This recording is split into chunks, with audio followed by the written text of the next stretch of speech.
Itu saya pengen tuh orang yang udah kena bom bunuh diri tuh, orang yang bener-bener bunuh diri tuh dipanggil arwahnya gitu. Iya. Kira-kira dia dikubur tuh di alam sana digebukin apa kagak gitu. Gitu. Kalau emang bener-bener dia begitu, gua ikut dah ngebom gitu. Bener-bener masuk surga gitu jaminannya. Betul. Iya. Jadi ya terserah, mau didengerin apa kagak, ya kagak jadi masalah buat gua. Yang penting gua pengen ngomong.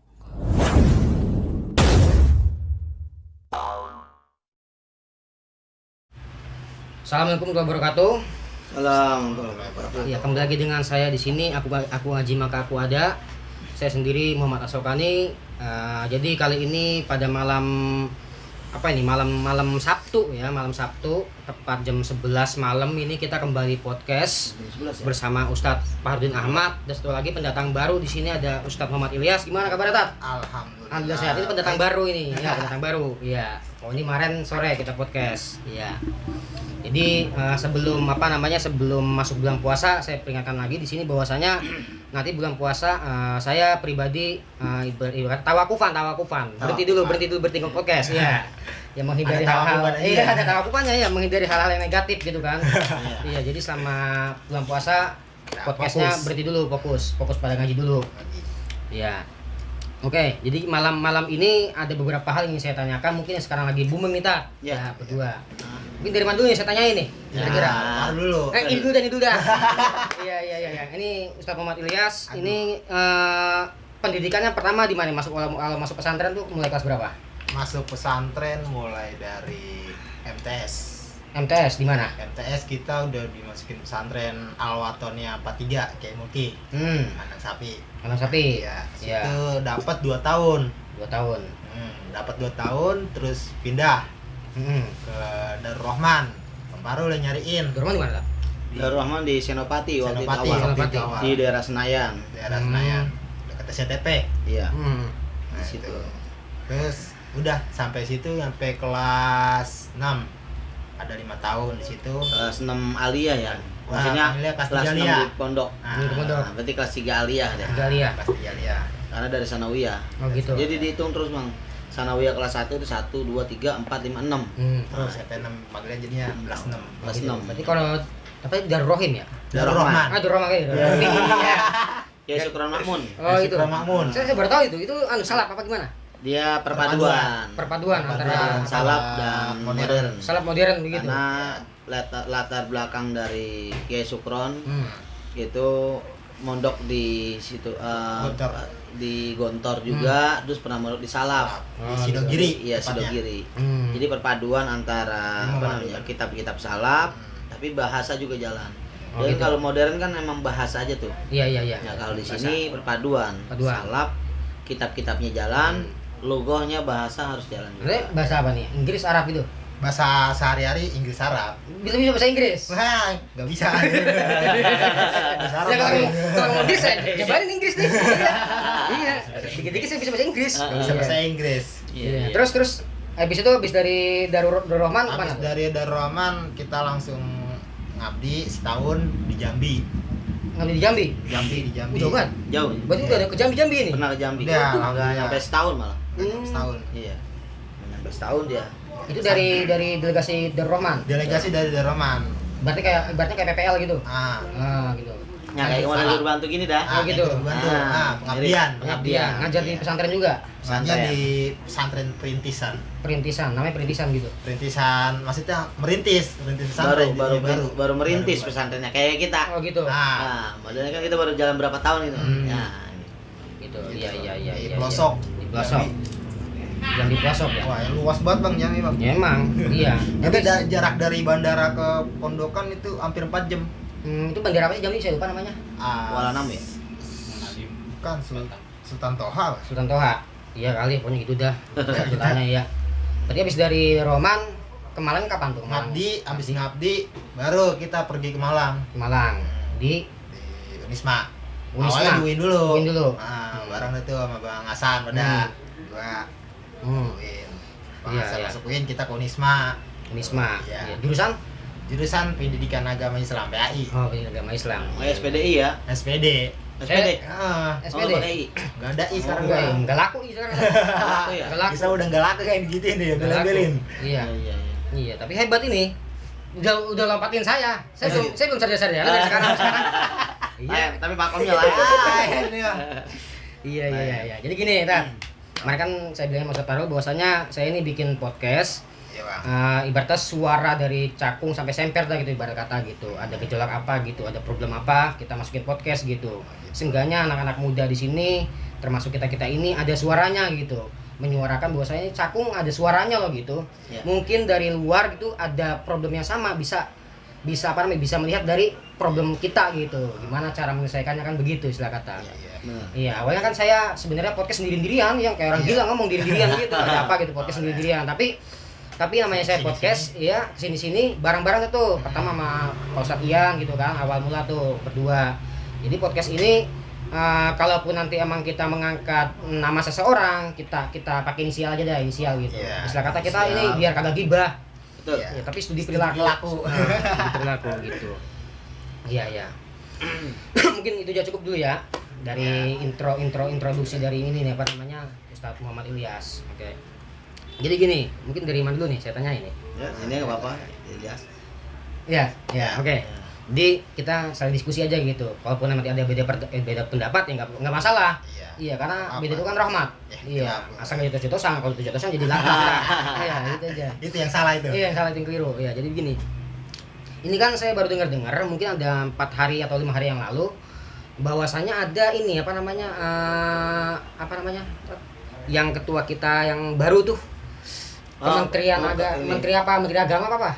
Iya, kenapa? Gus Yakut ya? Iya, Gus Yakut kemarin mencetuskan bahwasanya kalau emang nanti ada rapat-rapat itu kan dia bilang doa lintas agama gitu kan. Selama ini kan Muslim doang yang berdoa. Dia pengen dari semua agama berdoa gitu. Tujuannya apa? Biar ini orang kalau misalnya ingat Tuhannya, dia nggak bakalan korupsi gitu, takut gitu ibarat kata gitu. Itu gimana kira-kira menurut Ustadz Ilyas? Selama ini kan kita kan pakai Islam doang doanya. Iya, itu gimana menurutnya pandangan kita sendiri? Terkait Gus Yakut mengeluarkan statement seperti itu gimana? Kalau mengeluarkan statement yang doa dengan lintas agama. Iya, lintas agama. Temanya ada berat ini soalnya. Udah berat. Iya, berat juga ini. Aduh, gimana ini ya? Makan kan Gus Yakut nanya sendiri langsung. Emang apa sih inti doa? Oke, di doa. Doanya apa emang? Emang kenapa doa dengan pakai bahasa, pakai dengan lintas agama? Gitu. Emang kenapa?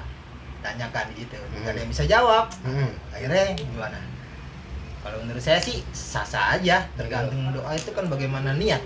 Iya. Kan kita bertujuannya berdoa itu biar kita mendapatkan kebaikan. Mendapatkan kebaikan. Iya. Ya, jadi tergantung daripada niat kita gitu. Kalau menurut saya seperti itu. Iya. Apakah nanti semisal kalau gitu pasti kan ada beberapa pihak mungkin yang nggak setuju dengan itu gitu kan ya. Pasti. Iya. Tapi itu gimana? Kira-kira apakah akan terselenggara doa seperti itu atau gimana kira-kira? Pasti bakal ada kajian lagi sih. Bakal ada kajian lagi ya. Iya. Pasti bakal dikaji lagi kayaknya. Soalnya kan kita juga menganut yang kayak Bhinneka Tunggal Ika. Oh, Bhinneka Tunggal Ika balik ke situ. Pasti. Iya. Pasti rujuk ke situ. Kita di situ ya. Bhinneka Tunggal Ika kan kita berbagai macam agama tetap satu. Iya. Jadi Ustadz Parul gimana nih? Menurut pandangan Ustadz terkait doa lintas agama itu. Lintas agama ya. Iya. Tapi tahu kan beritanya tahu ya? Tahu ya. Tapi mekanismenya ini kita belum paham, Bang. Maksudnya doa lintas agama ini dalam artian ganti-gantian dari tiap agama atau hari misalkan bahasanya asal tunjuk aja. Sekarang coba yang dari Buddha silakan berdoa gitu, apa dia doang apa lima-limanya gitu. Saya belum paham itu. Gitu. Maksudnya yang dicanangkan oleh Menteri Agama itu modelnya seperti apa gitu. Ya justru kalau saya pribadi sebelum ke situnya melihat dari Kementerian Agama memang tujuannya adalah merangkul semua agama gitu. Dan karena di sini ada 6 agama, berapa agama lagi? Iya, ada beberapa agama yang diakui di bangsa di negara kita ini. Tentunya kan harus dirangkul semua oleh Menteri Agama. Dan mungkin ini adalah bagian dari salah satu program program Menteri Agama untuk menyatukan berbagai macam agama yang tujuannya satu, untuk kemaslahatan bangsa. Gitu. Jadi supaya lebih padu. Gitu. Toh meskipun sebelumnya mungkin belum ada atau bagaimana, saya nggak paham kegiatan doa lintas agama seperti ini. Biasa sih memang dari Nahdlatul Ulama yang sering mengadakan pertemuan lintas agama, tapi doanya juga kita belum ngerti dah bagaimananya gitu ya. Tapi ya tadi emang kalau balik lagi ke intisari doa ya sebenarnya kalau kita bisa bilang kalau secara tatanan negara ya tentunya ada poin positifnya. Karena tatanan agama, tatanan negara tentu ada poin positifnya, dalam artian dengan doa lintas agama ini menyatukan seluruh elemen agama yang ada di negara kita, karena negara ini menganut paham Pancasila dan juga kebinekaan itu, Bhinneka Tunggal Ika menjadi falsafah negara kita. Jadi kalau secara agama ya secara negara sah-sah aja doa lintas agama. Dan saya yakin beliau berkata seperti itu karena jabatan yang beliau sekarang pegang sebagai menteri, ketika mungkin beliau ada di di wilayah atau di kampung sendiri nggak mungkin kan gitu. Jadi kita lihat dari segi jabatannya lah. Karena kita ketika kita umpama anggap jangan jauh-jauh lah jadi di kementerian. Kita jadi RT aja. Gitu, ini lingkup kecil lah. Jadi RT di dalam wilayahnya kan nggak semuanya muslim pasti. Ada beberapa ini. Nah, kalau menurut saya harusnya dimulai dari situ. Kumpul ketika rapat atau apa jangan yang muslim aja atau saudaranya doang atau tetangganya doang, tapi semuanya bisa dirangkul. Gitu. Dan saya pun juga ketika ini sekarang pegang ranting, saya begitu, karena yang saya pegang adalah ranting Nahdlatul Ulama Kelurahan Sukapura. Ketika berbicara lurah, maka lingkup kita adalah ada berapa wilayah RW di Sukapura ini, gitu. Nah, jadi semua harus kita rangkul, gitu. Walaupun memang agak sulit. Termasuk agama lain gitu juga, apa gimana? Kalau di Rantian enggak. Tapi nanti kita mungkin ada program lintas agama gitu.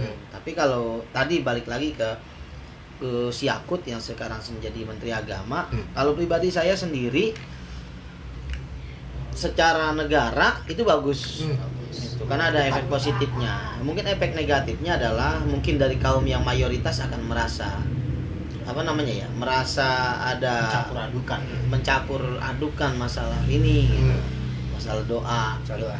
Ya kalau memang secara agama ya tadi bilang secara agama ya tidak jadi masalah gitu. Secara agama secara negara mungkin tidak menjadi masalah besar karena justru ada poin positifnya. Tapi mungkin kalau kita lihat latar belakang negara kita, meskipun bagaimana kejadiannya, tetap biasanya tampuh doa selalu dikasih ke yang mayoritas gitu. Muslim. Gitu, di DPR, di MPR, di istana itu selalu penceramah dan doa selalu dikasih ke yang muslim, mayoritas. Mayoritas. Iya, setidaknya sih itu udah, dan sampai detik ini udah terjadi aman-aman aja negara kita. Mungkin ya saya tetap husnuzon dengan apa yang beliau bikin ini kebijakan, mungkin tujuannya adalah untuk lebih merangkul. Gitu. Coba kita lihat dari sisi positifnya. Karena kalau kita lihat dari sisi negatifnya ya akan menjadi kontroversial tentunya. Gitu. Kalau saya pribadi gitu aja. Secara negara bagus untuk menyatukan elemen-elemen agama yang ada di bangsa kita ini, di negara kita. Tapi kalau mungkin kita lihat histori ke belakang, seringkali semualah kepala negara dan beserta pejabat-pejabatnya di era-era sebelumnya mereka memakai mayoritas dan secara kasat mata sih nggak ada secara kelihatannya nggak ada gesekan apapun gitu. Itu udah berjalan dengan baik ya. Jadi kalau saya pribadi ya tentunya mencampur adukan enggak, tapi mungkin ini kebijakan baru lah dari beliau yang ingin menyatukan semua elemen agama. Kita ambil sisi positifnya, insya Allah itu baik. Gitu aja kalau saya. Iya.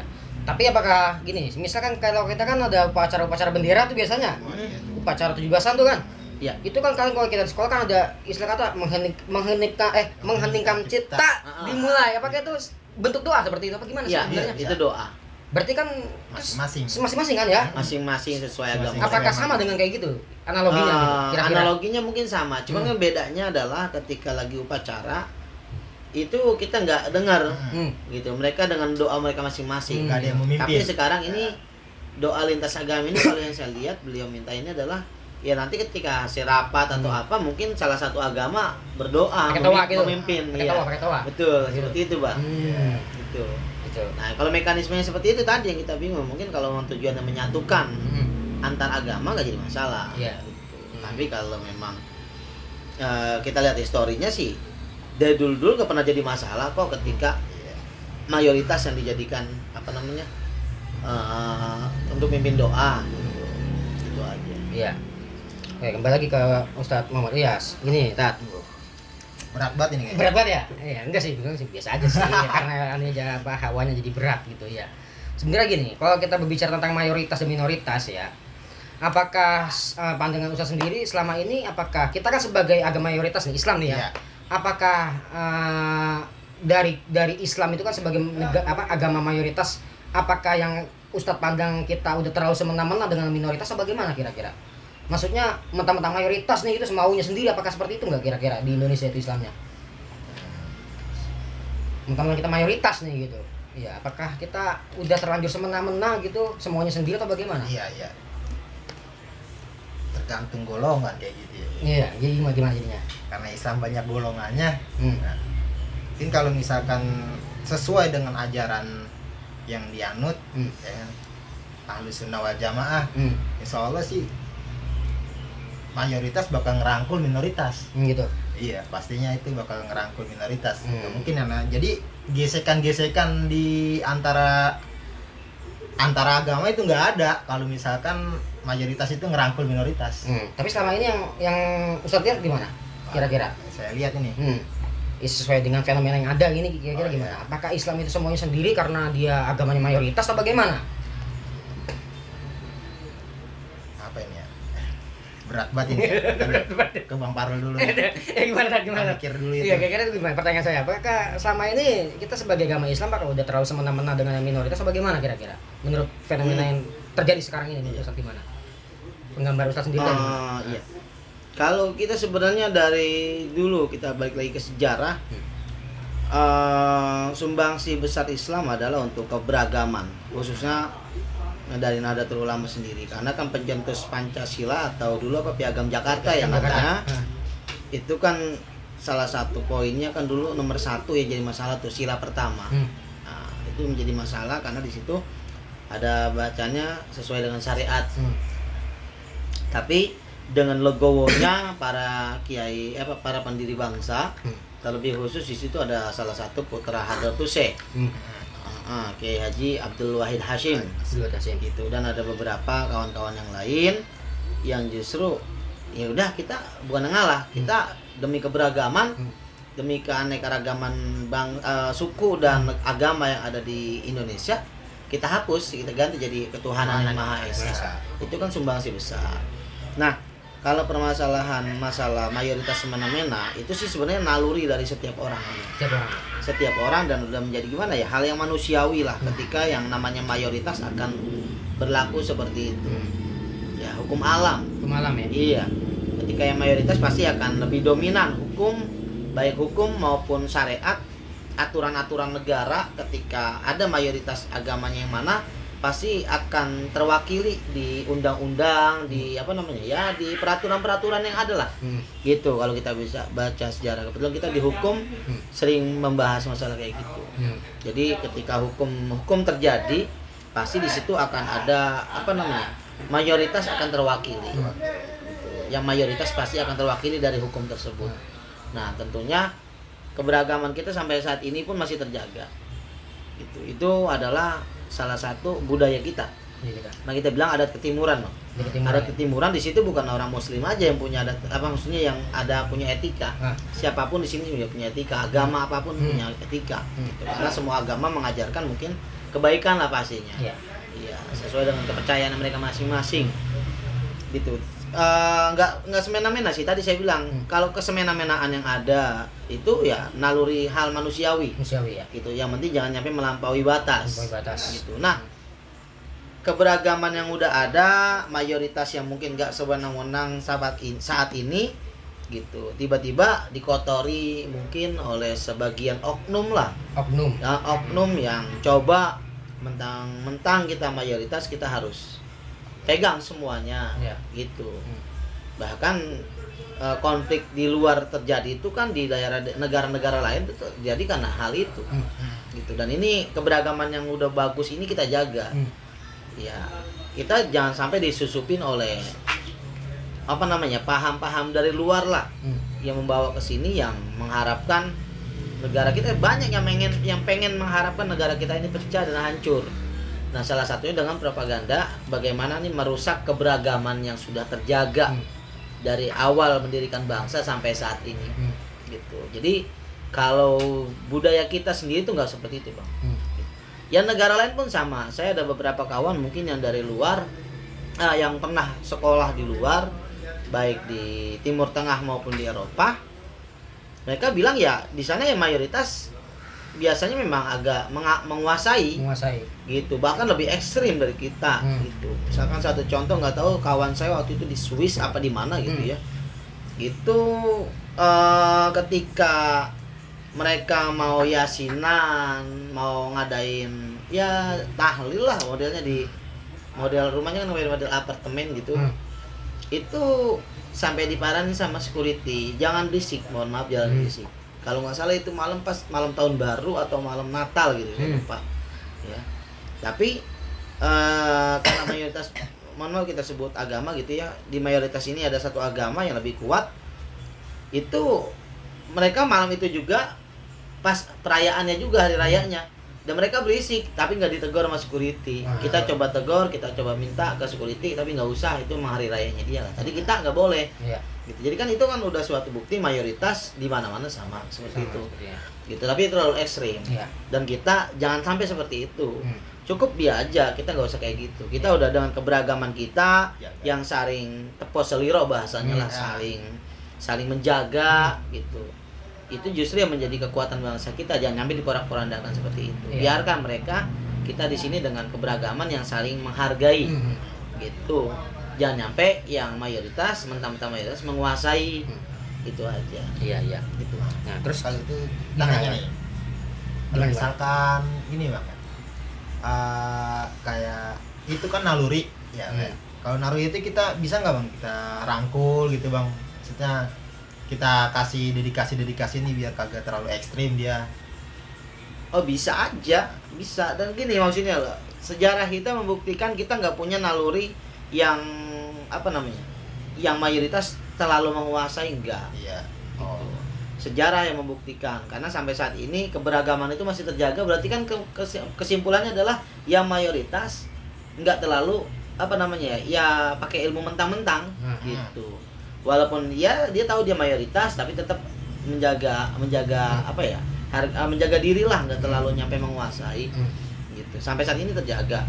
Dan yang bikin tercorengnya adalah karena ada beberapa oknum yang membawa paham dari luar ke sini gitu. Diterapkan di sini nggak bisa karena budaya kita beda.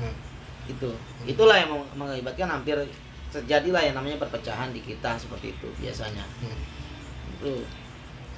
Ada lagi? Gini, pasti pada dengar tentang nama Gusmus ya? Kiai siapa namanya? Mustafa Bisri. Ya, beliau kan pernah ngomong bahwasanya sebenarnya Islam itu ada Islamofobia. Artinya ketakutan Islam. Sebenarnya apa sih sebenarnya Islamofobia itu bagaimana? Pandangan ini mungkin ada yang bisa menjawab gimana Islamofobia itu? Islamofobia. Takutan dengan Islam. Iya, kenapa bisa muncul terminologi seperti itu gitu dari lisan seorang Gusmus gitu. Ini melihat apa ya Bang? Masyarakat cara menyebarkan agama Islam ya bikin orang takut jadinya. Artinya saya menyebarkan gimana? Jadi kayak misalkan contoh nih Bang, kayak sholat raweh. Misalkan sholat raweh nih, misalkan ente kalau mau dapat Lailatul Qadar sholat tarawih dari awal Ramadan sampai akhir Ramadan. Nanti kalau yang kerja karena yang orang jadi satpam masuk malam, dia juga pengen sholat tarawih. Nah, itu kan jadi kayak yang kayak gitu malah yang ngajaknya jadi kepaksa gitu kan. Dia juga kan butuh buat ini, yang buat menghidupkan keluarganya, buat apa, mencari nafkah buat keluarganya. Itu kan, nah itu bagaimana cara masyarakat menyebarkan agama Islamnya biar kagak takut tuh orang, biar Islam itu sebenarnya mudah, yang mempersulit kan kitanya nantinya. Gitu. Iya. Itu pandangan menurut Saya, Ustaz, ya, Islamofobia gitu ya. Islamofobia, menurut saya begitu. Iya. Gimana Islamofobia? Kalau Bang, Islamofobia ya. Jadi ketakutan terhadap Islam. Iya. Biar gimana? Khususnya agama luar. agama luar. Mungkin agama luar juga bisa, agama sendiri juga bisa. Kita takut terhadap Islam Iya. sendiri. Takut. Sebenarnya apa sih membuat orang itu pada takut dengan Orang pada Islam takut gitu? memeluk agama Islam. Iya, maksudnya ya entah memeluk, mungkin dari segala amaliyahnya, mungkin dari segala perlakuan orang-orang Islam Ya. gitu kan, itu kan kenapa Ya, bisa mungkin karena tadi lah ada paham-paham radikal ekstremis yang datang ke sini kan gitu, sehingga membawa Islamofobia tersebut. Yang sebelumnya agama kita mungkin apa ya normal-normal aja lah, agama kita ini Islam ini normal-normal aja, di negara kita ini masih bisa bertahan dengan seperti ini gitu. Tapi datang tadi paham-paham dari luar karena banyak warga Indonesia yang sekolah di luar, khususnya Timur Tengah, karena kan biasanya penyebaran Islam di Timur Tengah, nggak mungkin kan mereka mencari kuliah agama Islam ya. di Eropa gitu, nggak mungkin banget tuh, kecuali di Afrika dan di Timur Tengah paling. Iya, itu untuk kuliahnya. Nah, Afrika, paham-paham Mesir di ya, sana, Afrika ya, Mesir ya. Afrika, Mesir, maksudnya. Mesir, Afrika, termasuk Sebagian, Timur ada. Tengah kan ada Yaman, di Syria, Lebanon ya. Nah itu mungkin paham-paham di sana tanda kutip ya, nggak salah nggak. Cuman ketika sampai di sini budaya di sana dibawa, yang sebenarnya budaya itu nggak bisa dibawa di sini, bukan nggak bisa dibawa, nggak sesuai dengan budaya yang ada di sini gitu, sehingga mereka coba terapkan itu. Ya namanya budaya beda, kita kadang-kadang kan jadi bawaannya takut salah. Iya. Gitu, takut salah ketika kita menerapkannya, atau ketika dia udah menerapkan jadi bikin seolah-olah kita nih dalam beragama takut gitu. Ya, khususnya ya banyak tadi, mungkin salah satunya tadi di dalam hal itu, di yang lain mungkin apa, cara penyebaran kita dengan cara yang ekstrim atau dengan cara yang ya pokoknya dengan agak-agak galak atau bagaimana gitu, sehingga mengakibatkan kayaknya orang takut gitu ketika mendengar, ya di luar ketika mendengar Islam itu taunya Islam itu teroris. Nah itu kan berarti bagian dari Islamofobia. Iya. Itu agama di luar negara kita ada yang seperti itu. Ketika tanya kamu Islam, you are Muslim? Ya saya Muslim. Nah, dibilang lagi wah Islam teroris. Nah, Padahal kan nggak semuanya. Karena saya ada dari kawan jamaah di Austria. Austria kalau nggak salah, Australia. Iya, dari Australia seperti itu. Mereka di sana ngerasa jadi Muslim itu, jadi dia malu sendiri gitu. Karena ketika ada orang nanya dia ini, ketika kebetulan perempuan, jamaah kita perempuan. Ini ketika mereka ngeliat orang berjilbab itu khawatir, mereka udah deg-degan, jangan-jangan teroris gitu. Padahal kan nggak semua, gitu. Makanya Islam khususnya Nahdlatul Ulama kadang-kadang coba itu menjadi peran penting untuk disebarkan masalah Islam yang rahmatan lil alamin, gitu. Bahwa Islam bukan hanya teroris adalah bagian kecil yang coba-coba merusak tatanan agama yang sudah ada, gitu. Jadi Islamofobia ya seperti itu Bang. Jadi pandangan saya ya karena dari pihak kitanya sendiri yang harusnya menetralisir hal-hal yang tadi ada teroris atau apa, kita harus perangi gitu. Supaya jangan Islam image-nya adalah keras. Sehingga orang lihat kita takut gitu. Iya. Kalau saya pribadi gini kan. Saya lebih gampang gini aja kalau saya. Maaf nih ya. Iya. Kalau kita kan pesantren nih ya, kita dengar orang azan, takbirul akbar itu kan kayaknya adem banget gitu ya. Tapi saya lebih takut ketika orang takbir di jalan tuh. Itu saya takut itu sebenarnya. Iya. Kayak merinding gimana gitu sebenarnya. Takbir-takbiran di jalan-jalan tuh itu jadi ya menurut pandangan saya, menurut versi saya Islamofobia ya mungkin salah satunya itu juga. Jadi dagdikduk kita Iya, ya. jadi Salah satu. bayangin deh, takbir yang di jalan sama yang di pesantren kan beda, di masjid Beda, kan iya, beda ya beda, rasanya beda, ya. rasanya. Auranya beda ya. Beda rasanya. Iya, kayak sendiri pribadi saya takut gitu. Takut ya. Serem gitu kan seakan-akan tuh Islam gitu. Ngeri ya. Iya, bukan maksudnya emang kalau zaman Nabi kan mungkin takbir emang bener-bener perang. Betul. Iya, bahkan emang Nabi Muncul. iya, bahkan Nabi Muhammad emang ketika perang sebenarnya emang misinya untuk rahmatan lil alamin. Iya. Iya, bahkan Nabi Muhammad berpolitik untuk menghindari perang itu sendiri kan Iya, gitu. betul. Iya, udah opsi terakhir perang ya perang gitu kan. Semata-mata tujuan untuk rahmatan lil alamin. Tapi kan kalau sekarang saya lihat gambarnya enggak. Iya. Menurut pribadi saya ya. Iya, betul. Iya, maaf. Jadi kita hawa dagdikduk ya. Iya, ada gitu aja begitu. Dengar gitu Serem juga Serem. ya. Iya, gitu. Ya, Beda. saya ya kalau sekarang ini kalau saya pribadi ya tadi karena saya lebih gimana ya? Kalau di komunitas kita, komunitas saya pribadi berarti di dalam agama kita gitu ya. Mendengar hal-hal yang tadi gitu masuk mungkin bagian Islamofobia juga. Ya saya kalau nggak nyampe sih seperti apa yang dirasakan Ustadz Sokani. Kalau saya pribadi, iya saya ngerasa malu. Kalau saya sendiri malu. Artinya gimana malu? Malu dalam artian ya Allah, kenapa sih? Tolonglah label-label agama seperti itu jangan dibawa-bawa. Gitu. Jangan dibawa-bawa di tempat umum yang mungkin tempatnya nggak pas. Kalau pas nggak jadi masalah. Kalau pas nggak jadi masalah. Mungkin ketika di dalam majelis atau di tempat yang komunitasnya sesama muslim. Iya. Mungkin saya biasa-biasa aja, nggak akan terlalu mau. Tapi ketika di luar, Iya. saya malunya adalah ya anggapan orang dari luar, gitu. Itu yang saya malu, gitu. Sama-sama Jadi jadi ya kayak- Rob, kenapa seperti ini, gitu. Ya baik lagi kadang-kadang ya, mungkin apakah ini memang sudah sunatullahnya, Allah udah atur hukum alam seperti ini, akan ada firqoh-firqoh yang modelnya seperti itu, gitu. Tapi jujur tetap hati akan bergetar, bilang bukannya bergetar tersanjung, tapi bergetar malu. Ya Rob, kenapa harus apa ya, namamu yang begitu mulia, gitu. Tapi disandingkan di dalam perkara-perkara yang tujuannya sebenarnya bukan lillahi kalimatillah, bukan untuk meninggikan kalimatmu. Iya, benar. Seolah-olah jadi mengejek. Saya jadi malu di situ. Malu, iya. Saya malu, nggak takut dia gimana, tapi saya ada perasaan malu gitu.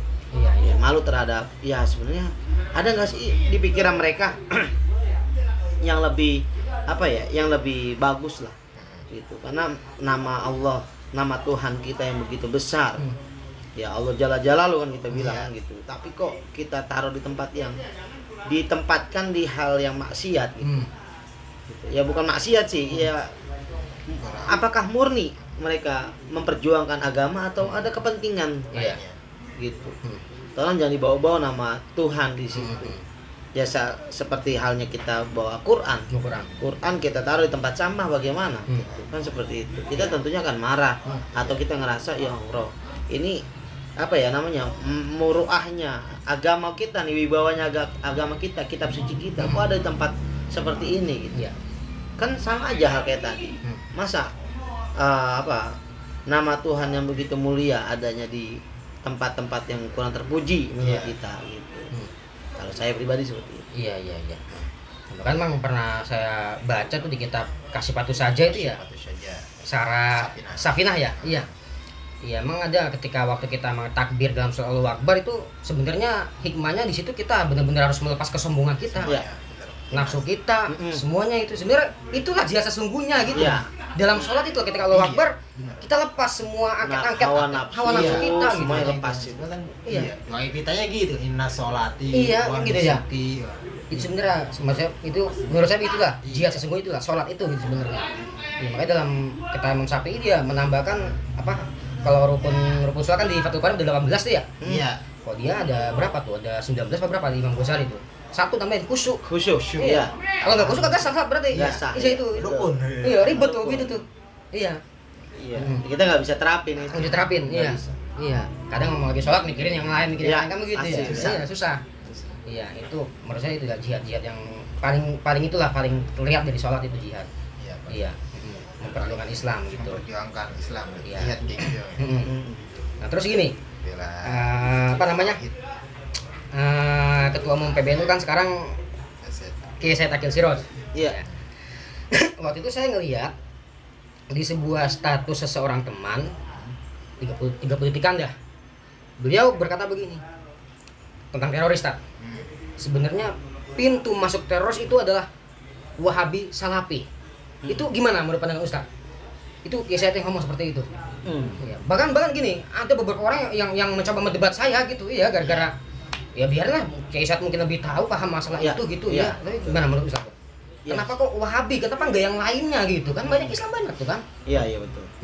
Ya mungkin karena pemahaman kita balik lagi ke ideologinya ya. Ideologi dari kaum Wahabi adalah Al-Quran dan Sunnah, tanpa ada bawahnya lagi ijma dan qiyas, mereka nggak pakai kan gitu. Sehingga dalam memahami Al-Quran dan As-Sunnah, memahami agama jadinya agak, bukan ini tanpa mengecilkan Al-Quran dan Sunnah ya, tapi dalam artian Al-Quran dan Sunnah butuh penafsiran dari para ulama yang dijabarkan nanti sebenarnya maksud ayat ini seperti apa sih, kan gitu. Nah itu di kaum Wahabi itu nggak dipakai kan hal-hal seperti itu, penafsiran seperti itu, sehingga ketika memahami itu ketika mereka beragama jadi agak gimana ya, kaku. Nah, sehingga kakunya itulah yang mengakibatkan muncul tadi gitu teroris gitu ya. Sehingga kan penafsiran ulama itu penting, kayak masalah jihad kan gitu ya. Jihad memang zaman Rasulullah perang ya, kalau kita bunyinya hadis ya Al-Quran memang seperti itu, perang. Tapi kan nanti kan ada penjabaran, kan ada hadis Nabi yang lain juga yang tentang jihad. Sesungguhnya kita udah pulang dari jihad dan menuju jihad yang lebih besar lagi, yaitu jihad melawan hawa nafsu. Itu kalau masalah terjadi perang Badar. Perang Badar selesai, menang, kaum muslimin menang. Pulang dari situ Rasulullah bilang kita udah pulang dari jihad. Nah, jihad apa tuh namanya? Nah, ini kita akan sampai ke jihadul akbar. Kita ada jihad yang lebih besar lagi, yaitu apalah? Jihad memerangi hawa nafsu. Gitu. Kan itu harusnya hadis itu juga dipakai dong. Jangan cuma nyampe jihad yang di perang doang gitu. Karena ini zamannya juga bukan zaman perang. Gitu. Yang kemarin kita bahas itu zamannya udah bukan zaman perang. Tapi zaman kita jihad melawan pemikiran-pemikiran yang seperti itu. Gitu. Ngaji lah. Nah, adapun terkait dengan pendapatnya Kiai Said, ya beliau tentunya kan lebih alim daripada kita gitu. Masa nggak ada sedikit pun, kalau anggaplah kita nggak suka sama beliau, masa nggak ada sedikit pun kita respect dengan kiai seperti itu. Gitu, dengan dikatakan ulama lah, ulama ya kiai apalah gitu loh. Pertanyaan saya, ilmu kita udah sampai di mana? Gitu, sehingga menganggap beliau itu kayaknya udah sehina itu gitu. Ilmu kita yang cetek kok bisa menganggap remeh orang yang ilmunya tinggi gitu. Maksud saya seperti itu. Ya beliau ketika tafsir aja beliau buka tafsir Jalalain tentang ini adanya di bab ini di halaman sekian, di kitab yang cetakan ini halamannya sekian ada di baris ke bawah. Itu beliau aja nyampe hafal. Kita belum. Bukan belum, bahkan kagak sama sekali. Gitu. Tapi kok bisa kita yang orang tanpa ilmu atau sedikit ilmu gitu ngaku kita sebagai al-fakir katanya. Sering banget gitu ya, al-fakir. Artinya orang yang butuh ilmu, tapi kok ada orang ilmu tinggi kita hina-hina gimana? Jadi nggak sesuai dengan mulut, tidak sesuai dengan ucapan gitu. Makanya sekali lagi saya sering kadang-kadang saya juga nasehatin orang kayak gitu, Bang. Saya menasehati orang, kebetulan kita di majelis gitu kan, saya menasehati apa yang sudah saya bisa jalanin. Kalau saya belum bisa jalanin, saya nggak mau nasihatin orang.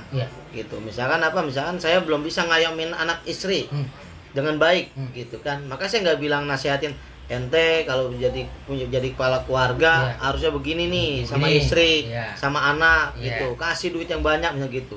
Ya kalau kita belum bisa ngasih, saya nggak mau saya ngomongin. Gitu. Dan itu kan pernah diterapkan oleh Imam Sufyan Ats-Tsauri kalau. Imam Sufyan Ats-Tsauri gurunya Imam Malik siapa? Ya Imam Sufyan Ats-Tsauri itu beliau hadis yang nyampe ke beliau yang disampaikan kepada jamaahnya adalah hadis-hadis yang beliau sudah bisa terapkan. Kalau beliau belum bisa terapkan, beliau nggak bakal kasih hadis itu ke orang. Gitu. Jadi hadis-hadis yang udah beliau sampaikan itu dia terapkan dulu di pribadinya. Setelah pribadinya bisa menerapkan, baru dia kasih ke jamaah. Gitu. Nah ini sama kayak tadi, kita punya mulut, kita bilang al-fakir, ngaku sebagai orang yang butuh ilmu, tapi menghina orang yang punya ilmu. Nah, itu kan bertentangan. Nah, itu. Ya, saya sangat menyayangkan lagi sekali lagi nggak hal kayak gitu. Logikanya udah nggak Iya, nggak masuk. Coba lah Anda bilang tadi kita kita bahas podcast yang kita lama. Coba kita dikasih rahmat Allah yang begitu besar berupa akal pikiran, pergunakan dengan baik gitu. Kan ibarat kata analoginya kayak orang buta disuruh megang gajah kan gitu. Ini ada gajah, ini ada orang buta nih. Coba kamu tahu nggak gajah? Pegang lihat, cuma megang doang. Megang belalainya panjang. Wah, gajah ini panjang. Coba kalau sama orang yang tahu ilmunya, ya ditawain gitu. Iya. Sama juga ntar tanya lagi orang buta yang kedua. Coba kamu pegang gajah gimana? Pegang buntutnya. Ah, kecil. Gajah itu kecil. Ditawain lagi. Nah, karena itu nggak tahu lah kebutaan kita karena ilmu, jadi ditawain sama orang yang punya ilmu jadinya. Kan gitu. Makanya mungkin karena kita kurangnya ilmu, jadi gampang menghina orang. Iya, gitu tadi ya. Ya. Iya, emang kalau kita cara gampangnya ya layar puluh wali lalu wali kan gitu ya. Wali gak bakal tahu kalau dia wali. Iya, betul. Istilah kata orang punya ilmu gak bakal tahu dia kalau punya ilmu kan gitu ya. Betul. Gitu. Jadi emang kalau kata kiai ijilat kan gitu. Kita bisa tahu keilmuan seorang kalau emang kita udah benar-benar punya ilmunya. Betul, iya. Sama setara gitu istilah kata. Iya, jadi begitu. Kalau kita belum nggak bisa. Kayak kita tawain juga jadi kayak gitu nanti. Tawain kayak gitu. Iya. Nah, emang kalau kata bijilat emang begitu juga. Semakin luas ilmu seseorang dia nggak bakal mudah untuk menyalahkan orang lain gitu. Kayak Buya Hamka. Buya Hamka ya. Ya Bang, Buya Hamka sampai berapa kitab dibaca tuh? Sebelum kan dia kedemen maulid ya. Kalau udah maulid, kadang ngadain maulid. Ngadain maulid ya? Iya, karena dia nggak baca cuma sampai situ. Iya. Akhirnya baca buku lagi banyak, malah demen maulid. Maulid. Buya Hamka. Iya, yang pencipta novel apa itu? Van der Wijk ya? Tenggelamnya kapal Van der Wijk. Tenggelamnya kapal Van der Wijk. Iya. Kapal. Begini, untuk dari apa namanya masih ke apa namanya tadi tentang pintu teroris itu dari Wahabi. Sekarang kita berlanjut ke ke akademisi ini. Ini kan yang tadi kampus Unisma ya. Iya. Alumni UIN Syarifudullah. Iya. Kalau saya belum alumni saya, masih alumni serangga jaga belum. Baru alumni jurusan doang. Iya. Itu gimana? Apakah di Unisma mungkin Ustadz mencium desas-desus ada pergerakan daripada kaum ekstremis radikal seperti itu, ada nggak kayak di Unisma? Wah, kalau di Unisma sendiri nih, itu ketika ada dosen yang membawa paham itu, udah langsung diberhentiin. Itu kejadian ketika lagi saya kuliah. Gimana tuh? Ketika saya lagi ada kuliah, ternyata ada dosen pendidikan agama Islam. Laki cewek? 2 orang. Nah, laki cewek. 2 orang. Laki cewek. Nah, kalau di Unisma itu kan bebas Bang ya. Silakan, yang penting ngajarin bener gitu. Asal paham-paham kamu jangan kamu bawa. Kamu ajarkan aja ilmu gitu. Kebetulan mahasiswanya itu mengetahui kok gini sih ngajarnya. Loh kok malah ngajarin ke gini-gini. Malah kita disuruh begini lah. Ibarat kata kayak disuruh perang. Pokoknya di luar dari ajaran Ahlus Sunnah wal Jamaah. Gitu. Akhirnya kedengeran oleh mahasiswa. Kita demo tuh ke rektorat. Akhirnya secara langsung dikeluarkan. Dan dia mengakui, dosen itu mengakui begini-gini, oh ya minta maaf akhirnya dikeluarkan. Nah seperti itu. Jadi emang bener-bener kejaga dah. Kalau di Unisma sih emang kan kampus dari NU untuk peradaban, dari NU untuk Indonesia dan peradaban dunia. Ya. Nah, Unisma emang kampus NU ya? NU. Saya baru tahu. Iya, belum tahu. Itu saya taunya UNU, tahunya. Oh, UNU. Iya. Terima kasih Bang Arab. Iya. Kalau Unisma Official. NU juga ya berarti. wah iya. Unisma NU Tulen. NU kan? Iya, karena saya nganter waktu pas ada ipar. Kalau waktu dia saya nggak nganter. Yang nganter adek si Bisril. Nah, kalau ada ipar saya itu saya nganter tuh. Jadi ke ke bagian rektorat lah. Itu di situ di rektorat di tempat administrasinya tuh tertulis gede dari NU untuk peradaban dunia. Kan kalau kita ada acara ini Bang, kalau ada acara-acara pasti kita bawa Tuh saya ada videonya.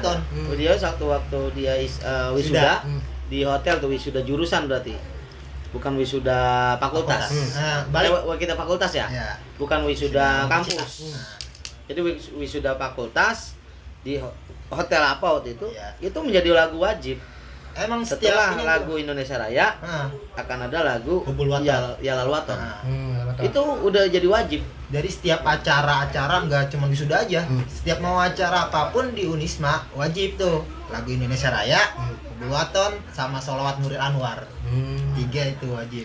Iya benar kampus yang ukuran. Yang tulen ya. Iya. Gitu. Jadi kita paham-paham ke itu. Jadi paham radikal generasi langsung sentil ya. Pasti emang. Ya kan kita makanya mohon maaf nih ya Bang. Di Unisma pun kan karena melihat kejenuhan dari mahasiswa nih bilang gini, kok Unisma kampus NU tapi nggak ada ke-NU-an. Nah, sedangkan yang di sebelah ada, ya kan itu ada khususnya. Mohon maaf ke Muhammadiyaan ada di kampus-kampus kayak UMM, kayak UMJ, pokoknya yang berlabel Universitas Muhammadiyah itu pasti ada materi atau mata kuliah kemuhammadiyaan. Nah, akhirnya Unisma membuat itu semua materi kuliah tentang keaswajaan. Nah, iya itu ada materi khususnya itu ada. Gitu. Tadi awalnya belum ada. Awalnya belum ada. Itu keresahan mungkin ngeliat kok kayak gini sih, keresahan dari dosen-dosen. Iya. NU kok kampus NU tapi kok nggak ada keaswajaannya. Nah, maka dicetusin dimasukin lah keaswajaannya. Gitu. Saya yang dari saya ketahui dari dosen saya sendiri. Ya, Unisma. Sekarang beranjak ke Universitas Islam Negeri Syarif Hidayatullah. Itu gimana, Tat? Apakah ada pergerakan-pergerakan radikalis seperti Kalau ekstremis? pergerakan radikal, saya langsung jawab aja itu. Iya, jadi ada. Ada. Enggak disentil enggak? Nggak disentil. Nah, terus Karena gimana ya? Sebenarnya nggak disentil, tapi ada di satu fakultas seperti fakultas saya di Fakultas Syariah dan Hukum itu pasti harus disterilin. Ada filter di sana. Jadi tadi pergerakan tetap dari mahasiswa. Gitu. Ketika mahasiswa nggak ingin adanya ini gitu, dan bahkan mungkin fakultas juga akan memfilter juga gitu. Tapi kalau secara umum di kampus kita tadi selagi hazanah keilmuannya ada silakan gitu. Tapi ketika udah membawa paham-paham yang kurang baik yang kira-kira bersentuhan dengan ideologi negara itu pasti akan ada ini. Tapi balik lagi dari kecaman itu harus dari mahasiswa kadang-kadang. Mahasiswa yang minta gitu. Tapi yang selama waktu saya kuliah paham-paham radikal itu sebenarnya sih ada gitu. Ada paham-paham radikal ya dengan ya yang istilahnya yang rada ekstrim itu untuk agama ada. Cuman pergerakan di luar kita kurang paham ya. Tapi di dalam kampus sendiri mereka ada dan menyebarkan ke kawan-kawan yang lain. Karena memang kan pergerakan kaum itu biasanya di kampus. Kampus ya. Banyak di kampus. Karena kan kampus coba memahami menembak orang bahasa dari doktrin pikiran gitu, sehingga mereka coba itu. Dan mungkin saat ini beberapa kampus kan udah dilihat paham-paham yang dibawa oleh sebuah gerakan mahasiswa. Ada di sana gerakan mahasiswanya sebagai organisasi mahasiswa di kampus itu yang mengarah ke situ. Jadi sekarang dia agak diperketat lah. Pergerakannya agak diperketat dan diawasi gitu. Ya kalau yang kita udah paham mungkin ada pergerakan, ada HMI, ada PMI dan yang lainnya. Cuman ada satu gerakan mahasiswa yang agak ekstrim ini, dia agak dikucilkan. Iya, bukan dikucilkan sebenarnya sih. Diawasi lah Diawasi. pergerakannya, jangan sampai kita Artinya ekstremis itu bagaimana dia ekstremisnya? ya tadi memberikan pemahaman-pemahaman yang akhirnya nanti akan berbentuk jihad. Ya back to Quran wa sunnah. Ya ijma qiyas nggak percaya itu ada. Dan kan awal mulanya dari situ gitu. Sehingga paham-paham ini dibawa di keluarga. Paham-paham ini dibawa keluarga, diajaklah nanti ketika menikah, diajak dengan keluarganya, anak-anaknya seperti itu. Tapi keluaran dari sana ya saya belum tahu kalau sampai ada seperti itu. Tapi waktu itu pernah ada berita ya di kampus Ciputat sendiri itu ada alumni yang ikut pergerakan teroris. Kalau nggak salah kasus Solo apa kasus apa gitu dulu. Itu kasus Ciputat waktu itu teroris di Ciputat. Salah satunya ada alumni dari kampus kita. Gitu. Tapi secara pribadi ente berdua pernah gak? Maksudnya dideketin sama orang yang model begitu, mungkin diajak gitu pernah? Pengalaman gitu pernah gak? Pengalaman itu enggak pernah ada.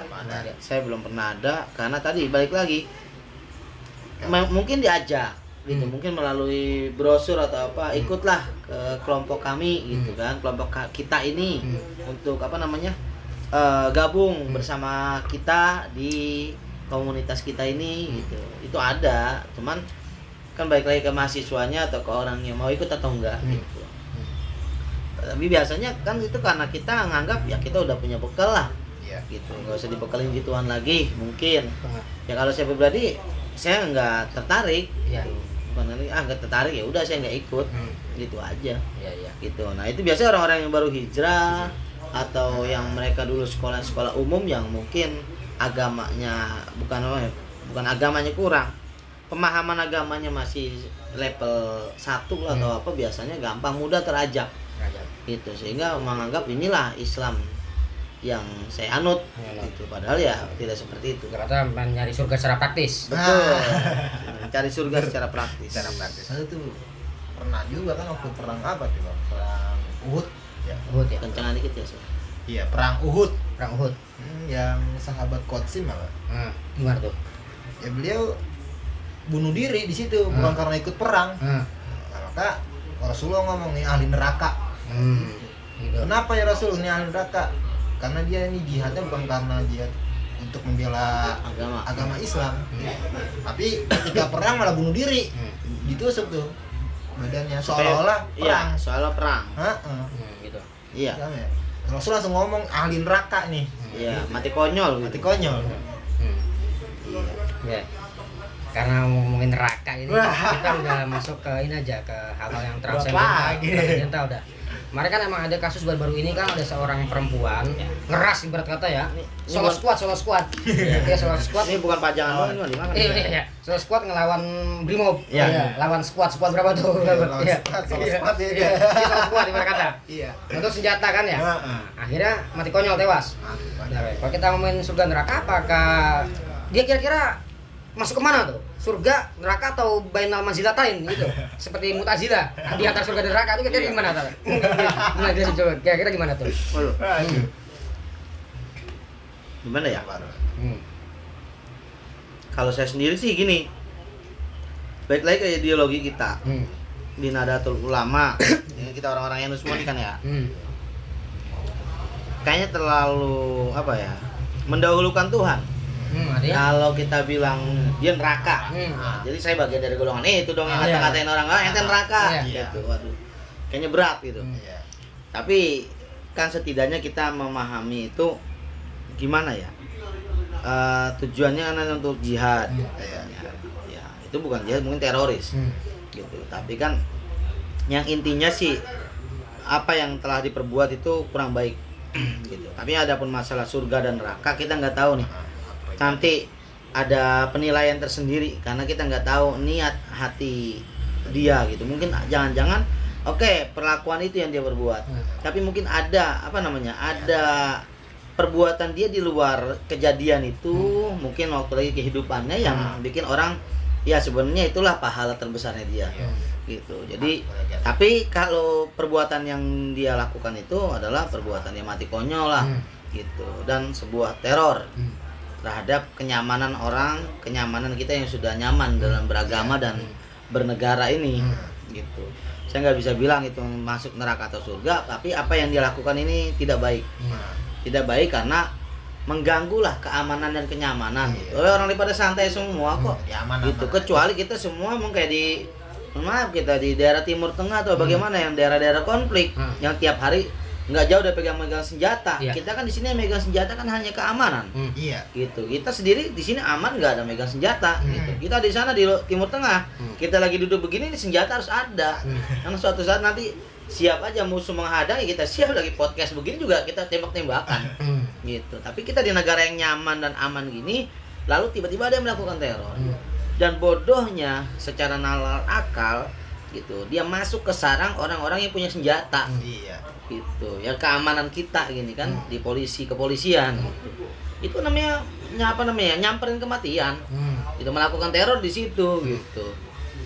Kalau memang melakukannya di mana misalkan di mall gitu kan, mungkin yang pegang senjata hanya security. Nunggu polisi datang juga agak lama kan gitu. Tapi ini di kandang sendiri itu namanya menyampaikan, jangan-jangan sama kayak gitu lagi. Kayak tadi supaya dianggap jihad, dia bunuh diri di medan perang. Mati konyol. Mati konyol namanya. Seperti itu guys sih. Tapi kalau perbuatannya tetaplah perbuatannya kurang baik. Tapi adapun masalah surga dan neraka kita nggak tahu. Jangan-jangan dia punya amalan apa nih yang mengakibatkan nanti dia bisa masuk surga atau masuk ke neraka. Saya pribadi kayak gitu. Ya nggak mau mendahului hak prerogatif Tuhan. Tapi saya begini tak. Ya. Saya punya usul ya, punya ide gitu ya. Ini kan kita kan terkenal negara yang bener-bener apa ya, istilah kata terkenal kayak acara-acara mediator manggil arwah gitu kan ya. Orang kesurupan tuh mediasi gitu ya. Itu saya pengen tuh orang yang udah kena bunuh diri tuh, orang yang bener-bener bunuh diri tuh dipanggil arwahnya gitu. Kira-kira dia dikubur tuh di alam sana digebukin apa kagak gitu. Kalau emang bener-bener dia begitu, gua ikut dah ngebuang gitu. Bener-bener masuk surga gitu jaminannya. Betul. Iya. Usul gitu aja kali ya. Maksudnya acara-acara TV gitu. Bisa. Iya. Bisa Bang, bener Bang. Ya mungkin ini melalui podcast ini siapa tahu ada yang lihat nanti kan. Gitu, iya. Kita pengen dimediasi. Mediasi gitu. Ya, kita Panggil arwah ya kan, ini banyak kiai-kiai atau yang tukang mediasi kan. Coba mediasiin tuh arwah daripada orang-orang yang tadi mati karena nembak gitu. Atau membunuh diri gitu. Membunuh diri kan gitu. Arwahnya tinggal panggil kan si ini binti ini atau si ini bin ini. Iya, gitu. Pak, masukin mediasi, kita pengen tanya. Apa yang dia rasakan sekarang? Iya. Mungkin seperti itu bisa. Pengen gitu, pengen tahu kan gitu ya. Iya. Maksudnya kalau emang bener-bener gue enak bisa surga, gue ngikut deh ngebom gitu ya. Praktis gitu ya. Bisa gitu. Iya, gitu. Pengen begitu kita. Saya enaknya begitu biar tahu. Iya, biar tahu gitu ya. Saya kan udah kagak kepikiran begitu tuh orang-orang TV gitu. Ya nggak tahu dah, balik lagi karena nggak kepemikiran atau bagaimana kan gitu. Iya, kepikiran kali ya. Iya. Bisa aja nggak kepikiran. Bisa tuh. Iya, siapa tahu dari podcast gini podcast ini ya kan ada sumbangsi kita nih kan melalui pemikiran, ya mungkin bisa jadiin wah betul nih saya mau bikin deh karena beliau mungkin ahlinya kan ini, coba dibikin gitu. Panggil tuh orang arwahnya kena bunuh diri itu yang nekat bunuh diri itu ya kan ya. Iya itu.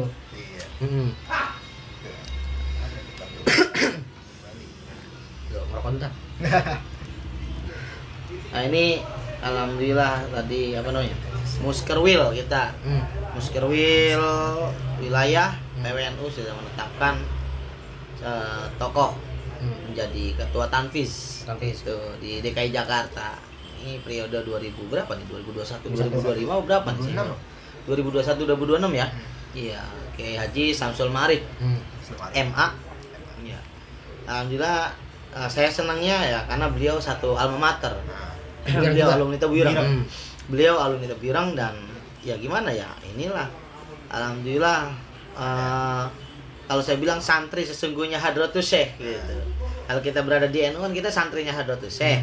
Tapi ini yang menjadi apa ya, ketua Tanfis adalah santri sesungguhnya Hadratus Syekh karena berasal dari pondok asuhan beliau, pendiri sendiri gitu. Itu NU banget itu. Pastinya secara pikro harokah itu. Secara pikro dan harokah NU. Tuh kan.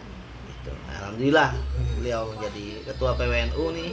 Gitu ya, kita dukung lah sepenuhnya ya. Apalagi saya tentunya sama alma mater pasti akan ada rasa emosional lah. Rasa batin kita sama alma mater. Ya saya harapkan ya membawalah paham-paham yang sebenarnya dari Hadratus Syekh Hasyim Asy'ari dalam pendirian NU itu gitu. Iya, terlepas ya bagaimanapun NU ya siapapun orangnya sebenarnya ya nggak jadi masalah gitu ya. Jadinya saya pribadi ada ada harapan besar lah karena beliau dari tempat alma mater dan dari satu alma mater dan dari tempat berdirinya NU itu. Iya, dari Hadratus Syekh Hasyim Asy'ari gitu. Ya ada apa namanya ya. Ini baru ini saya karena sebelumnya saya belum pernah dengar ada orang Tebuireng ngurusin NU, hampir jarang. Bukan hampir jarang ya, saya sih belum tahu, tapi setidaknya kalau saya lihat di Jakarta ini khususnya ya Jakarta Utara, Jakarta Timur ada sih, kalau Timur banyak gitu. Pusat dan Selatan saya hampir belum pernah dengar ada dari bagian pengurus NU gitu. Ya mungkin merasa ya gue dari sarangnya NU, nggak usah ngikut NU juga gue udah NU gitu kayaknya. Padahal sih itu kan ya mungkin ada pemikiran kayak gitu Iya. gitu, tapi setidaknya ya harusnya kita masukin tadi menjawab pertanyaan dari seperti yang keadaan fenomena di Ilyas di Unisma. Kok Unisma labelnya label NU tapi nggak ada ke NU-an gitu. Ya mungkin udah ngerasa ya gue memang udah kampus NU, udah pasti yang masuk sini secara harus NU gitu. Istilah kata manusia bertubuh NU gitu. Betul. Gitu. Bertubuh NU. Iya. Kejadian kayak Tebiran seperti itu paling, tapi sih harusnya nggak seperti itu lah. Gitu, justru beban berat itu harus dibawa dari alumni Tebiran karena di beliau ini kita semuanya dari alma mater, pengasuhnya adalah pendiri NU itu Rois Akbar. Ya seharusnya kita ketika di masyarakat ya emang NU kan lah di wilayah gitu, harusnya kayak gitu. Iya. Oke, sebelum saya pindah ke NU, ini ada yang saya lagi tapi kadang kan di negara kita sendiri ya, nah bahwasanya setiap kali ada kebijakan pemerintah mungkin gitu ya, ada beberapa oknum yang mungkin mengatakan wah ini mendiskriminasi Islam, ini mengucilkan Islam ini gitu. Padahal kan kalau kita lihat sebenarnya Islam itu udah mayoritas banyak banget gitu. Sebenarnya apa sih kenapa dia bisa seperti itu gitu? Sekarang kan Islam kayaknya kayak dikucilkan gitu, merasa gitu. Tapi saya pribadi saya sih kagak ngapa-ngapa gitu. Maksudnya sebenarnya apa sih dia? Sebenarnya tujuannya apa gitu? Iya. Ya kira-kira gimana? Ada yang mau nanggapi nih? Kira-kira. apa ya berat ya. Kalau saya ya melihat fenomena seperti itu murni atau enggak ya niatnya dia Iya. gitu. Nanti balik ke niat nih. Ya kan kemarin kita kan balik lagi kegiatan, kita ke niatnya murni enggak sih dari orang yang coba mendemo itu atau yang memberikan sebuah tanggapan kalau itu tidak Islami atau kurang mengayomi orang Islam. Harusnya kita nggak bisa gegabah seperti itu. Kalau saya pribadi balik lagi itu karena tadi yang saya bilang label kita adalah, saya pribadi label dari orang hukum, di mana kita diajarkan untuk teliti gitu. Maka jangan berkata sebelum kita tahu semuanya. Gitu. Jangan berkata sebelum kita tahu semuanya. Jadi coba pahamin dulu. Dan ketika keluar statement dari pemerintah tentang ini, itu kan nggak langsung besok langsung dijalanin. Kecuali BBM naik, itu baru langsung dijalanin. Gitu. BBM besok mulai naik per tanggal sekian. Itu bisa langsung dijalan. Tapi kalau perpu peraturan-peraturan, kepres lah atau apa, itu kan pasti harus ada kajian-kajian. Dan orang-orang di atasan orang-orang hebat lah kita bilang, ilmunya tinggi ya untuk bidang hukum dan bidang yang lainnya. Setidaknya ketika kebijakan yang dilakukan pemerintah, kita nggak langsung nganggap wah ini begini, ini begitu. Coba dipahamin dulu pasal demi pasal, butir demi butir. Ketika di situ memang benar ada yang menyimpang, baru itu. Dan itu kan disiapkan tempat, disiapkan wadahnya kok untuk kita memberikan sumbangsi pemikiran kita. Saya nggak setuju. Menggugat bisa gitu ya? Iya, bisa ada wadahnya kan, kita dikasih wadahnya. Kenapa harus turun ke jalan? Turun ke jalan harusnya kalau menurut saya pribadi nih, saya pribadi gitu. Itu opsi terakhir. Turun ke jalan adalah opsi terakhir ketika omongan kita nggak didengar melalui media melalui wadah yang sudah disiapkan. Mungkin melalui pengadilan atau mungkin ada wadah tersendiri mungkin kan pembuat undang-undang itu di DPR ya. Ada wadahnya sendiri, kita paranin ke DPR gitu. Kita ajukan, kalau kita belum ngerti kita minta caranya gimana caranya untuk mengajukan gugatan atau mengajukan keberatan terhadap pasal-pasalnya gitu. Nah, kalau saya opsi terakhir adalah baru turun ke jalan gitu. Kayak Nabi Muhammad gitu ya, opsi terakhir perang. Meskipun niatnya emang benar-benar Muhammad perang ya, itu balik lagi. Iya. Ekspansi rahmatan lil alamin seperti iya, itu. kan gitu. Iya, bahkan perang ya nggak boleh membunuh ini, nggak boleh membunuh hewan, ada aturannya. Ada aturannya, nggak boleh mainin pohon, sembarangan kayak gitu, nggak boleh bunuh anak kecil. Bahkan saya pernah baca di kitab tuh ketika Nabi Muhammad perang ini nggak boleh namanya membunuh biksu, tuh nggak boleh dalam Islam. Biksu lagi berdoa di dalam kanisa itu nggak boleh. Pendeta nggak boleh dibunuh. Jadi yang benar-benar dia itu benar-benar dibunuh emang benar-benar siap buat ngangkat senjata atau musuhnya gitu. Musuhnya yang memang benar-benar udah dilatih buat perang gitu, iya. Jadi kalau anak kecil nggak boleh gitu. Iya. Jadi tetap pilih-pilih ya. Iya. Jadi tetap dipilih gitu, nggak semuanya dibabat habis. Nggak dibabat habis. Iya. Nah itu yang pemahaman itu kan kita nggak dapat. Gitu kan, kita nggak pernah tahu. Dalam artian kita nggak pernah memahami dan nggak pernah mempelajari. Yang kita tahu pokoknya ya namanya ini perang udah gitu aja. Iya. Paling kita tahu ya secara garis besarnya apa, anak-anak perempuan nggak boleh, itu Boleh. doang. Tapi padahal masih ada beberapa yang lainnya. Yang lainnya. Iya. Oke. Ini nambahin tak? Enggak, udah cukup. Oke. Sekarang kan kita ngomongin udah. Iya. Seperti yang dikatakan bahwasanya kaum ekstremis radikal dan kaum yang keras ibaratnya teroris seperti itu kan ada yang membentengi negara kita, Nahdlatul Ulama. Istilah kata Nahdlatul Ulama sebagai main course lah ibarat kata. Iya, yang melingkari circle daripada melingkari negara kesatuan Republik Indonesia gitu. Iya. Jadi ada statement seperti ini enggak? Wes lah. Gak usah NU-an gitu. Udahlah gak usah NU-an gitu. Yang penting gua aswaja gitu. Itu gimana tanggapannya kira-kira? Orang yang mengatakan seperti itu gitu. Gue itu Ahlussunnah wal Jamaah, gue nggak pakai NU-an begitu. Rahmatan lil alamin Islam gue nih gitu. Iya.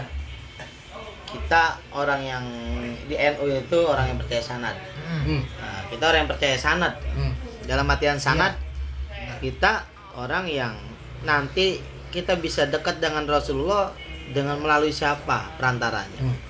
Gitu. Apa tiba-tiba kita dengan mengaku kita aswaja, kita beribadah tanpa mengikuti salah satu mazhab gitu. Ini terlepas dari organisasi ya.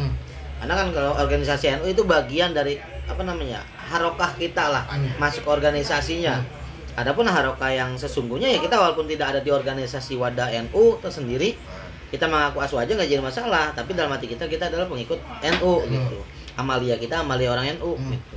Ini kebetulan nih podcast ini karena memang kita kebetulan orang NU nih ya, tanpa mengesampingkan organisasi yang lain. Gitu. Nah, karena kita isinya orang NU ya kita bedahnya ya NU gitu. Justru kalau kita bedah organisasi lain itu bukan fak kita. Justru akan menjadi hal-hal yang samar semua. Nah, kita ini orang yang percaya sanad. Sanad keilmuan itu penting. Dan sanad di dalam beribadah itu penting. Kita tahu sanadnya dari mana. Gitu. Kita tahu ibadah ini alurnya dari mana. Karena kita di doa yang kemarin di doa kamilin selalu ada tuh watah taliwa sayyidina Muhammadin yaumul qiyamati sairin kan itu. Di watah taliwa sayyidina Muhammadin di bawah benderanya Nabi Muhammad, tapi melalui siapa kita ke sana? Makanya orang-orang NU percaya sanad. Gitu. Kita diajak sama siapa? Nanti kita yang gero-geroin, bahasa kita Betawi bilang yang gero-geroin kita supaya ngikut ke kumpulannya melalui siapa? Nggak mungkin kita langsung perantara kita langsung Nabi Muhammad, nggak bisa. Nah, itu justru adanya para ulama dibilang warasatul anbiya adalah untuk memberikan penjelasan kepada kita. Ulama itu yang ngajak. Kalau kita berada di paham Nahdlatul Ulama, paham NU, ya setidaknya itu yang didirikan oleh Hadratus Syekh Hasyim Asy'ari.